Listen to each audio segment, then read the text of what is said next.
Mic देंगे हम, तुम खत्म करेंगे उसके मुताबिक। तवज्जो आपकी है, बात आगे अर्ज करूं, तवज्जो है आपकी इंशाअल्लाह। आप सुन रहे, तवज्जो है आपकी। सहाबा ने अहलुल बैत से कैसे मोहब्बत की मैं आपके सामने रखता हूं, फिर उस पर गौर करें। उन्होंने अपनी उम्र की परवाह नहीं की, उन्होंने अपनी उम्र की परवाह नहीं की। वो देखते थे खून रसूल है, अब बच्चा भी होता तो एहतराम करता, खून रसूल की ताज़ीम, इसलिए कि ताज़ीम और एहतराम के मामले में जुज़ का हुक्म कुल की तरह, जुज़ का हुक्म कितना है, कुल की तरह। समझाऊं आसानी से, कुरान की कितनी आयतें हैं? 6666, ठीक है, पूरे कुरान की इतनी आयत। अगर एक आयत अलग से रखी हो तो वो कुल कुरान तो नहीं है, लेकिन वो जुज़्वे कुरान है। तो जितना एहतराम पूरे कुरान का किया जाएगा उतना ही एहतराम इस एक आयत का भी उतना ही किया जाएगा। जैसे उसकी तौहीन काफिर बना देगी, एक आयत की तौहीन भी इंसान को, यही बात है ना। अब सुने सहाबा किराम किस तरह एहतराम करते थे अहलुल बैत का। अल्लाह अकबर।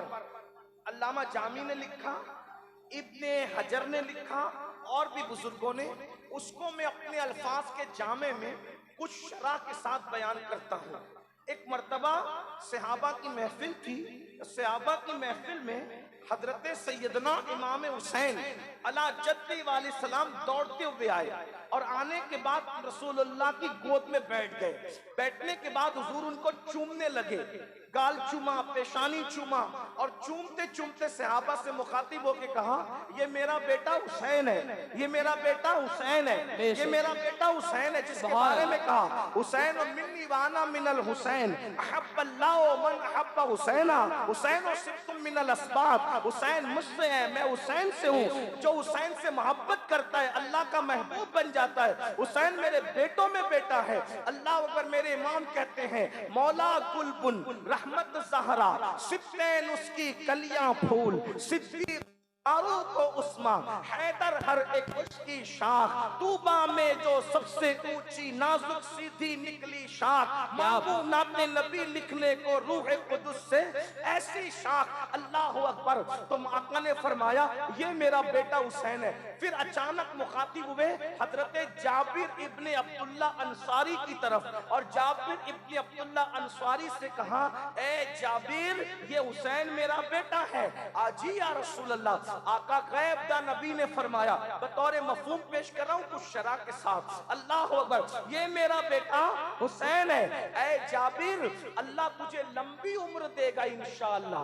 लोग कहते कल क्या होगा नहीं पता, ये गैब दा नबी अल्लाह की अता से बता रहे हैं। अल्लाह अकबर। हम ऐसे किसी नबी को नहीं जानते जिसे दीवार के पीछे की खबर ना हो। हमारा नबी तो वो नबी है जो जमीन पे बैठ करके आसमानों की खबर देते हैं। अल्लाह जाबिर अल्लाह तुझे लंबी उम्र देगा इंशाअल्लाह। और उसके बाद 5 या 6 साल की कुछ उम्र होगी, यानी 7 साल से कम उम्र थी इमाम हुसैन की, चूंकि 4 हिजरी में पैदा हुए और 11 हिजरी में रसूलुल्लाह का विसाल हो गया। तो हुजूर के विसाल के वक्त इमाम हुसैन की उम्र 7 साल से ज्यादा की नहीं थी, अभी 5-1 साल की उम्र है। उसमें आका फरमा रहे, जाबिर मेरा बेटा ये हुसैन है, अल्लाह तुझे लंबी उम्र देगा। हुसैन की शादी होगी, उनके घर बच्चे होंगे और उन बच्चों में एक बच्चा होगा, उसको दुनिया ज़ैनुल आबिदीन के नाम से याद करेगी। क्या क्या ये खुश नसीब शहजादा इमाम ज़ैनुल आबिदीन, इनके दादी का नाम भी हुजूर ने रखा, दादा का नाम भी हुजूर ने रखा। दादी सैयदा फातिमा, दादा मौला अली। अब्बा का नाम भी हुजूर ने रखा, बड़े अब्बा का नाम भी हुजूर ने रखा, फुप्पी का नाम भी हुजूर ने रखा, और इनका नाम भी रख रहे हैं। उसको ज़ैनुल आबिदीन कहा जाएगा, वो अली इब्ने हुसैन होगा। सिर्फ जमीन वाले उसको ज़ैनुल आबिदीन नहीं कहेंगे, बल्कि अर्श के नीचे से क़यामत के दिन निदा होगी, आबिदों की जीनत ज़ैनुल आबिदीन आ जाए तो कोई और नहीं आएगा, वो मेरे हुसैन का बेटा अली इब्ने हुसैन ज़ैनुल आबिदीन। क्या बात, क्या बात। फिर कहा ज़ैनुल आबिदीन की भी शादी होगी, उनके भी बच्चे होंगे, उनके बच्चों में एक बच्चा होगा, उसका नाम मोहम्मद बाकिर होगा। क्या बात। इस पे सुभान अल्लाह बनता है। क्या बात, सुभान अल्लाह। इमाम मोहम्मद बाकिर इमाम जाफर सादिक के अब्बा जी का वो ज़ैनुल आबिदीन का बेटा मोहम्मद बाकिर होगा। जाबिर तक तुझे मौत नहीं आएगी जब तक तू मेरे पोते जा मोहम्मद बाकिर की जियारत न कर ले, जब तक तू उनका दीदार न कर ले। अल्लामा जामी लिख रहे, मैं कुछ शरह के साथ बयान कर रहा हूं बतौर मफहूम। वो तेरे घर आएगा और फिर क्या बात कही, जब मोहम्मद बाकिर तेरे घर आएंगे तो उनको मेरा सलाम पेश कर देना। क्या पैदा होने से पहले सलाम पेश, हुजूर सलाम, पूरी कायनात जिसको सलाम करती है, सलाम अलैका अय्युहन नबी, वो ज़ैनुल आबिदीन के बेटे को इमाम मोहम्मद बाकिर को अल्लाह के नबी सलाम कर। अब बात हो गई हजरत जाबिर, करबला भी हो गया, वाक़या हर्रा भी हो गया और यजीद यजीद का नंगा नाच भी हो गया। इमाम ज़ैनुल आबिदीन को सताया गया, मारा गया, पीटा गया और अल्लाह अकबर, गले में तौक डाला गया, हाथ में कड़ियां डाली गई। पीर नसीरुद्दीन नसीर कहते हैं, तमाचे मार लो, खैमे जला लो, कैद में रख लो, तमाचे मार लो, खैमे जला लो, कैद में रख लो, अली के गुलरुखों से बूवे ज़हराई नहीं जाती।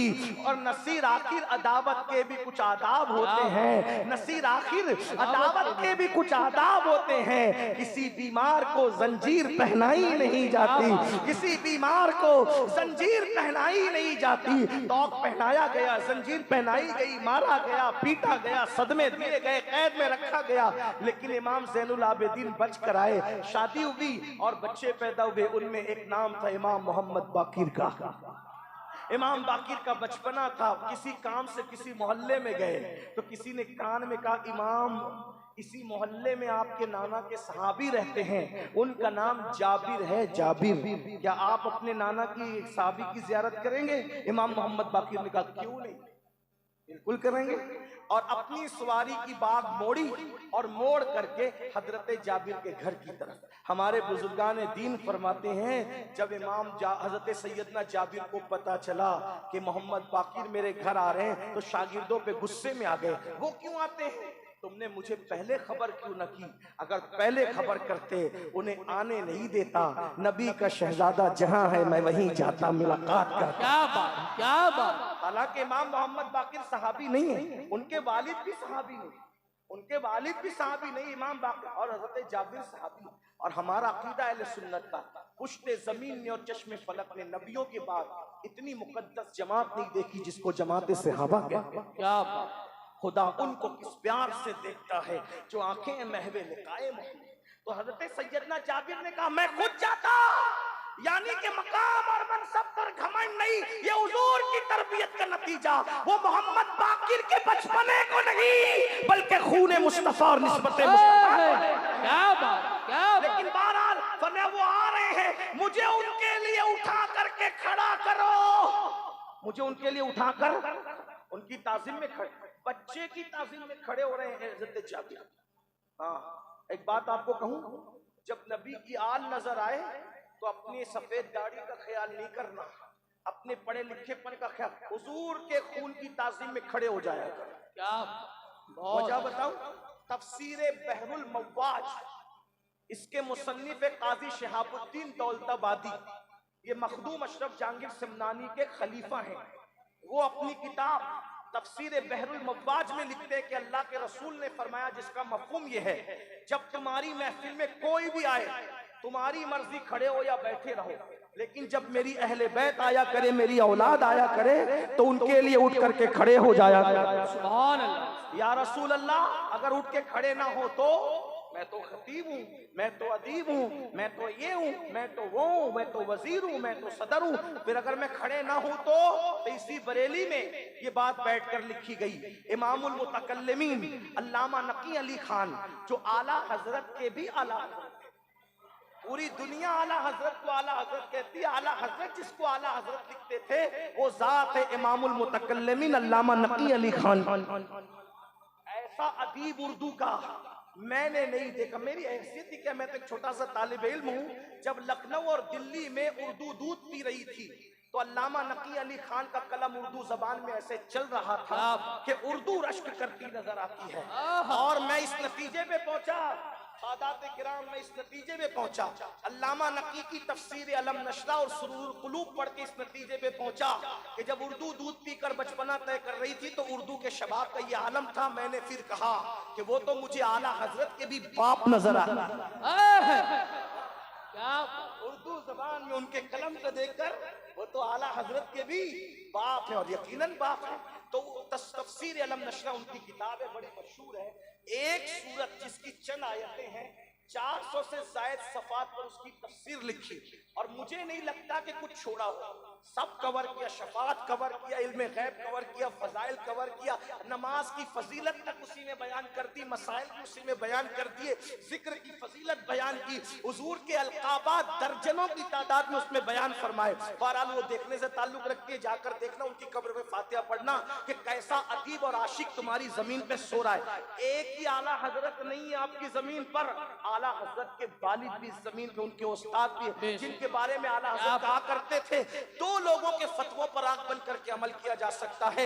एक तो मेरे वालिद मौलाना नकी अली खान है और दूसरे ताजुल फौल मौलाना अब्दुल कादिर बदायूनी रहमतुल्लाह अलैह। अंदाजा फरमाए, अल्लाह अकबर, जमीन खा गई आसमां कैसे कैसे, कैसी अमानतें जमीन के अंदर आराम कर रही है। तो सुन लो, अगर हम कहें कि आले रसूल के लिए तफसीर बहरुल मवाज में लिखा है उठ के खड़े होना चाहिए, अगर मैं खड़े ना हूं तो क्या होगा? तो अल्लामा नकी अली खान लिख रहे हैं हदीस पाक, आका इरशाद फरमाते हैं जो मेरी औलाद को देखकर ताजीम के लिए खड़ा न हो, अल्लाह उसको लाइलाज बीमारी में मुब्तला फरमा देगा।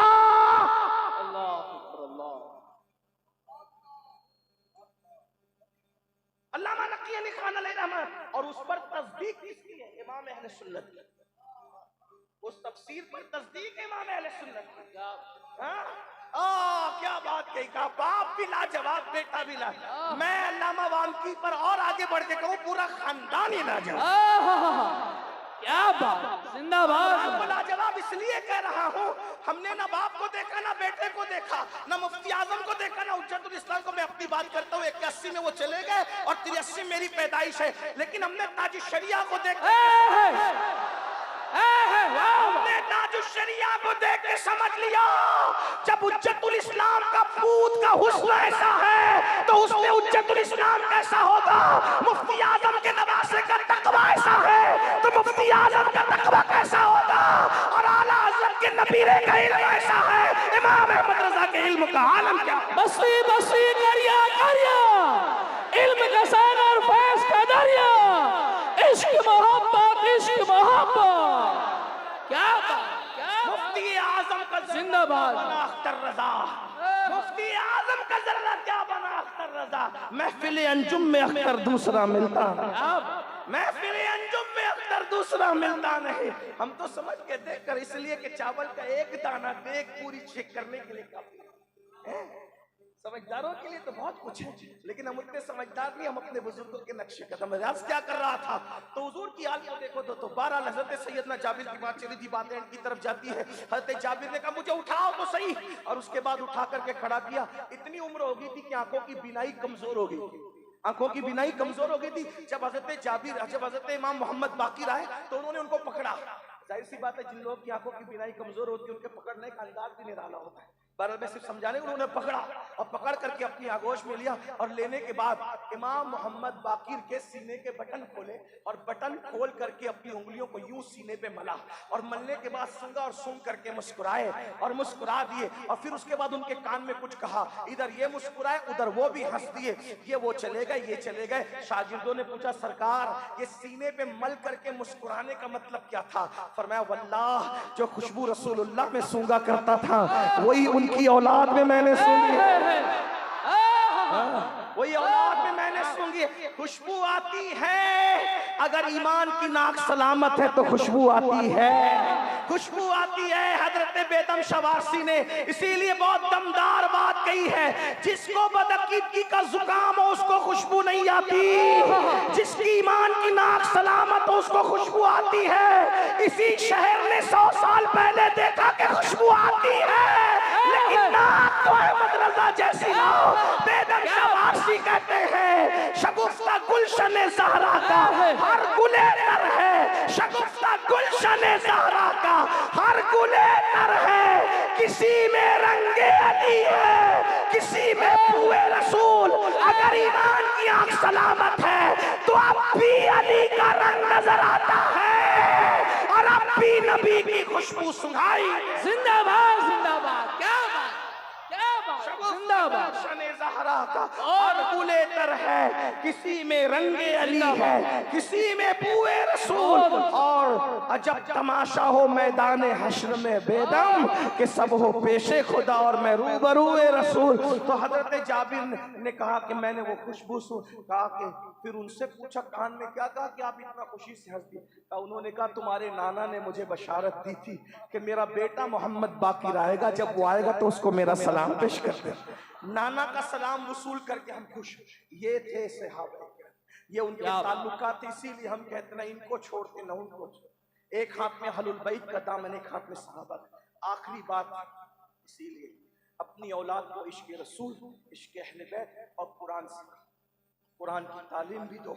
सब पढ़ाओ, पहले कुरान पढ़ाओ, फराइज़ उलूम पढ़ाओ, इंशाअल्लाह दुनिया आखिरत दोनों समझ जाएगी। आखिरी बात के तौर पे अपने दादा मुर्शिद हुजूर मुफ्ती आजम एक बात बयान कर दे। उन्वान है ना उससे दूरी। हालांकि टाइम अगर होता तो मैं अहले बैत और पढ़ता, फिर हुजूर मुफ्ती आजम की जिंदगी पढ़ता, लेकिन आखिरी बात की तरफ हुजूर मुफ्ती आजम को बरेली वालों से ज्यादा कौन जानता। लेकिन बहरहाल मुझे एक बुजुर्ग ने बताया कि हुजूर मुफ्ती आजम जब भी किसी कमरे में क़याम करते थे तो लोगों से कहते थे इजाजत के बगैर कमरे में न आना। मुंबई में रुके हुए थे, जिसके घर क़याम था, उन्होंने सोचा कि हजरत तावीज़ देते देते इतना थक गए कि खाने का वक्त नहीं मिला। एक बात आपको बताऊं, पहले मैं अल्लाह की कसम खा के बात करूं कि जब मैं तकरीर करता हूं तो मैं किसी सुन्नी को तंज नहीं करता, क्योंकि टारगेट करके तकरीर करने को मैं गीबत समझता हूं। मैं नहीं, इसलिए आप किसी को जहन में मत रखिए, मैं जनरल बात कर रहा हूं। अल्लाह की कसम खा के, कसम इसलिए खा रहा हूं, लोग पुड़ियां बांधते ये कह दिया वो। आप सुने, हुजूर मुफ्ती आजम जो पीर थे ना, वो गरीब परवर पीर थे। हुजूर मुफ्ती आजम गरीब परवर पीर थे। उनके नजदीक मुंबई का सेठ और बरेली का झोपड़े में रहने वाला गरीब बराबर हुआ करते। उनके यहाँ कोई दो कतार नहीं थी, उनके यहाँ दो नजरियात नहीं थे। वो गरीब परवर थे। जितनी मोहब्बत वो मालदारों को देते थे उतनी गरीबों को भी देते। जैसे वो मालदारों की दावतें कबूल करते थे, गरीबों की नहीं, बल्कि बाद जगह मालदारों को नजरअंदाज करते थे और गरीबों को फौकियत देते थे। चूंकि हुजूर भी गरीब परवर रसूल थे, गरीब नवाज भी गरीब परवर थे, गौस पाक भी गरीब परवर थे। और आका अलैहिस्सलातु व तस्लीम फरमाते हैं कि अल्लाह मुझे मिस्कीनों में रख, मिस्कीनों में उठा और मिस्कीनों के साथ मेरा हश्र कर। हुजूर गरीब परवर थे। ये दौलत की पुजारीपन अब शुरू हुए हैं। ये 14वीं सदी की नहूसत है, जिसने जनाजों को भी अमीरी और गरीबी में बांट दिया, जिसने शादियों को भी अमीरी और गरीबी में बांट दिया, जिसने पीरा मुरीदी को भी अमीरी और गरीबी में बांट दिया। हाँ मेरे भाइयों, अमीर आए तो उसकी खैरियत पूछी जाती है, गरीब से मुसाफा करने की भी तौफीक नहीं। अमीर के जनाजे में कंधा देने वालों की कतार लगी होती है, गरीब शहर के जनाजे में कोई कंधा देने वाला भी नजर नहीं आता। मुसलमानों, ये अपना मजहब नहीं है। हमारे नबी ने अमीरी गरीबी का फर्क मिटाया था। जहां अब्दुर्रहमान इब्न औफ जैसा मालदार खड़ा रहता था, वहां बिलाल हबशी जैसी शख्सियत भी कंधे से कंधा लगा के खड़ा रहता। क्या बात, वाह। आज लोग कहते हैं बट लोग मुर्तद हो रहे हैं। तुमने अमीरी और गरीबी की दीवारें बनाई है जालिमों। तुमने शादियों को भी अमीरी और गरीबी में बांटा और जनाजों को भी अमीरी और गरीबी में बांटा है। गुर्बत की चक्की में पिसने वाले ये ना करेंगे। हालांकि हम उनकी तायीद ना कर रहे हैं, तायीद नहीं कर रहे उनकी, लेकिन इंसान कहीं तो मजबूर होता है। गरीबों को सहारा देने वाला है कौन? मस्जिद के मुसल्ले से लेकर खानकाह की मसनद तक, इल्ला माशाअल्लाह। देखिए तो चेक तो कीजिए, तलाश तो कीजिए, कौन है गरीबों का? मुफ्ती आजम गरीब परवर मुर्शिद थे। सबकी खैरियत, सबसे मिलते, उससे मुलाकात। उनके यहाँ हल्के भारी लिफाफे में तफरीक भी। वो जानते थे तोहफा तोहफा होता है, 1 करोड़ का हो या सड़ी हुई खजूरें हो, तोहफा तो तोहफा। क्योंकि वो दौलत के पुजारी नहीं थे, बेनियाज इंसान थे। बहरहाल ताबीज लिखते थे लोगों को, ताबीज कभी ताबीज बेचा भी नहीं। हालांकि आज उनके नाम पे हम बहुत ताबीजात बेचने धंधा ही करते हैं। हाँ, जिसको कुछ नहीं आता वो एक किताब यहाँ से छपी हुई अपनी बगल में लेकर के घूमता ही रहता है। ये हाल है और बहुत बदनाम हुए हैं हम। अल्लाह की पनाह, अल्लाह हमें अपने बुजुर्गों के नक्शे कदम का पाबंद। मैं फिर कह रहा हूँ, कोई मेरी नजर में नहीं है, मैं जनरल बात हालात के तकाजे के तहत। फिर ताबीज देते देते कभी किसी में गुस्सा नहीं करते थे। इतना दिया कि खाना भी भूल गए। जब कमरे में चले गए तो मेजबान को ख्याल है कि हजरत तो खाना नहीं खाया, चलो दूध पिला देते हैं, हजरत दूध पी के सो जाएंगे। जैसे ही दूध लेकर कमरे में गए, तवज्जो फरमाए, मैं एंड कर रहा हूँ, चिल्लाने वालों को चिल्लाने दे, कोई बात नहीं, आप देख लीजिए। इसलिए कि अगर पूरा मजमा खामोश बैठा एक आदमी चिल्लाए तो उसके लिए तकरीर डिस्टर्ब नहीं की जा सकती। आप सुन ले, बात खत्म हो रही है, तवज्जो कर लें आप। दूध लेकर के जब मेजबान इजाजत के बगैर कमरे में गया तो उसने क्या देखा कि हुजूर मुफ्ती आजम रहमतुल्लाह अलैह को किसी ने कत्ल कर दिया और उनके जिस्म के टुकड़े टुकड़े बिखरे हुए पड़े हैं। अब एक इंसान जिसके घर मुफ्ती आजम का मर्डर हो जाए, कत्ल कर दिया जाए, उसके अपने गुमान में, और कल से तो मैं वो सर उठा के जी भी नहीं सकता, मरे दम तक नहीं बल्कि क़यामत तक एक धब्बा लग गया कि इसने मुफ्ती आजम की हिफाजत नहीं की, किसी ने उनका कत्ल कर दिया। जब ये देखा तो बर्दाश्त न कर सका, सदमे से जमीन पे गिरा, बेहोश हो गया। सिर्फ सर नहीं कटा, पूरा जिस्म टुकड़े टुकड़े। चीख मार के बेहोश जब हुआ है तो दूध भी गिरा और ये भी गिरा। जब होश आया तो हुजूर मुफ्ती आजम उसको तसल्ली दे रहे थे, कहा हाजी साहब मैंने आपको कहा था ना कि इजाजत के बगैर कमरे में ना आए, क्यों आए थे आप? तो हुजूर ये क्या था, ये क्या था जो मैंने देखा? मैंने आपको टुकड़े टुकड़े देखा। तो मैं उसको तसल्ली, दूध मेरे किस्मत का नहीं था, वो तो कालीन का था, कालीन सौंप उसको पी गई, छोड़ो। हुजूर ये क्या था जो मैंने देखा? सही देखा, लेकिन वो मुफ्ती आजम थे। आज तो हम लोग अगर बेचारा नाजिम 2 अलकाबात कम कर दे तो जलसे वालों को साइड में लेके कहते हैं आइंदा मुझे बुलाना तो उसको मत बुलाना, बड़ा खुशका मिजाज रखता है वो कमीना। जी जी, हाय हाय हाय हाय, क्या तुम्हारे असलाफ थे और तुम क्या हो? हैं? झूठी झूठी बातों के झूठी झूठी तारीफ में खुश होने वालों, करामत गढ़ने वाले, नाजिमों को अपने साथ लेके चलने वालों, मुझे बताओ मरोगे क्या जवाब दोगे? अल्लाह की अदालत में कैसे खड़े रहोगे? क्या ये नहीं पता कि जिसके अंदर जो खूबी ना और वो खूबी बयान की जाए, अल्लाह ताला क़यामत के दिन पूछेगा, तू तो वो था नहीं ना, तू तो वो था नहीं, बता। हाय हाय, बताओ अल्लाह की पनाह। हुजूर मुफ्ती आजम ये मंजर देखा, फरमाया हाजी साहब बताता तो हूँ, लेकिन वादा करो जब तक मैं दुनिया में रहूंगा ये वाकया आप इससे बयान नहीं करोगे, ये वाकया किसी से बयान नहीं करोगे। मेरे भाइयों, आजकल लोग जो है ना सेंसर गेट को भी अपनी करामत समझते हैं। पड़ोसी मुल्क के एक पीर साहब इंग्लैंड गए तो बाद में मुरीदों ने आगे कहा, जब तक पाकिस्तान में रहते थे तो पीर की अजमत पता नहीं चली, इंग्लैंड गए तो पता चली कि पीर की अजमत क्या। वो कैसे? जहां जहां पीर साहब गए खुद ब खुद गेट खुलते चले गए, एयरपोर्ट के गेट खुद ब खुद खुलते चले गए। ये करामत तो रोजाना हमारे मौलाना आसिफ के साथ भी होती होगी, मौलाना इमरान के साथ भी, क्योंकि उन गेटों के अंदर जो है हसासियत है ना, वो सेंसर लगे हुए उसके अंदर, वो भी करामत में शुमार है। ये देखेंगे आप। और हमारे मुफ्ती आज़म हुजूर नज़मी मियां कहते थे वली सीरत वली सूरत, हमारे मुफ्ती आज़म वली सीरत वली सूरत, हमारे मुफ्ती आज़म। मुफ्ती आज़म ने फरमाया, हमारे मुफ्ती आज़म ने फरमाया, हाजी साहब जब तक मैं दुनिया में हूँ वादा करो ये किसी से नहीं कहोगे। कहा हुजूर नहीं कहेंगे, लेकिन बताए ना। फरमाया हाजी, जुमले पे गौर करें, हाजी साहब मैं कतील इश्क रसूल हूँ, मैं कतील इश्क रसूल हूँ, रोज जीता हूँ रोज मरता हूँ।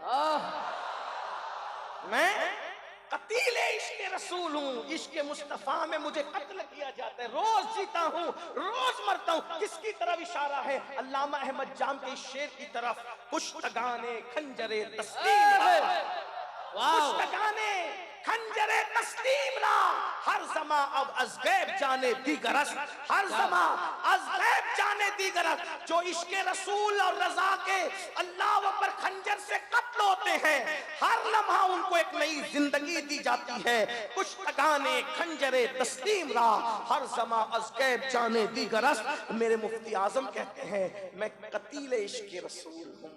जुमले की लज्जत को महसूस कर लो बरेली वालों, मैं कतील इश्क रसूल हूँ, रोज जीता हूँ रोज मरता हूँ। उसी को मुफ्ती आजम कहते हैं, वली सीरत वली सूरत। हमारे मुफ्ती आजम, उन्हें जाना उन्हें मान, न रखा कैसे काम, लिल्लाहि हम्द। मैं दुनिया से मुसलमान गया और मुफ्ती आजम कहते हैं, कुछ ऐसा कर दे मेरे किरदार में हमेशा नक्श रहे, रूवे यार आंखों में वो नूर दे मेरे परवरदिगार आंखों में, हमेशा नक्श रहे वो नूर दे मेरे परवरदिगार आंखों में, कि जलवगर रहे रुख की बहार आंखों में। या रसूल अल्लाह, तुम्हें ना देखा तो किस काम की है ये आंखें, कि देखने की है सारी बहार आंखों में। फरिश्तों पूछते हो मुझसे किसकी उम्मत हूँ, फरिश्तों पूछते हो मुझसे किसकी उम्मत हूँ, लो देख लो, और लो देख लो, लो देख लो, ये है तस्वीर यार आंखों, लो देख लो, ये है तस्वीर यार आंखों में। पिया है जामे मोहब्बत जो आपने नूरी, हमेशा उसका रहेगा खुमार आंखों में। कौन वली है कौन नहीं वली है, ये मुरीद बोलते हैं, खतीब बोलते हैं, नाजिम बोलते हैं। मेरा मुफ्ती आजम वो वली है जिनको पैदा होते ही जिसने वली कहा वो कोई और नहीं था, वो उनके पीर मुर्शिद सैयदी अबुल हुसैन अहमद नूरी थे, जिनके बारे में आला हजरत कहते हैं, ऐ रजा ये अहमद नूरी का फैज़े नूर है। हो गई मेरी गजल बढ़कर कसीदा नूर का, प्यारा प्यारा है अहमद नूरी, मीठा मीठा है अहमद नूरी।